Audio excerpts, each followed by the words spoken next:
Hi friends,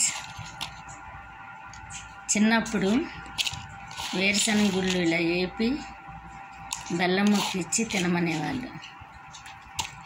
కొబ్బరి కూడా తిన్నప్పుడు కొద్దిగా కొబ్బరి ఎండు కొబ్బరి తిన్నప్పుడు మాత్రం బెల్లం కంపల్సరీగా తినాలి. పచ్చి కొబ్బరి తిన్నప్పుడు బెల్లం తినకూడదు.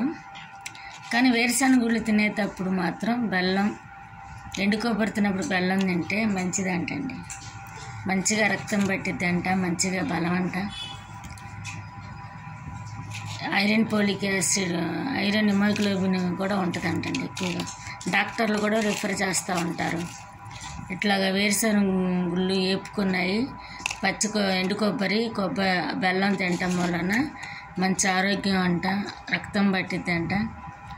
మరి తోటకూర, అట్లాగే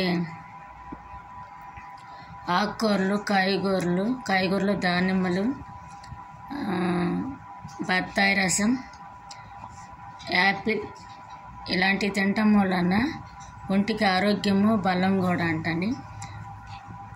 థ్యాంక్ యూ ఫ్రెండ్స్. మీరు ఎవరైనా ఇలాంటి కాంబినేషన్లో ఎండు కొబ్బరి, బెల్లం, వేరుశనగ గుళ్ళు చిన్నప్పుడు కానీ ఇప్పుడు కానీ ఎవరైనా తిన్నారా? తింటే కామెంట్ రూపంలో పెట్టండి ఫ్రెండ్స్.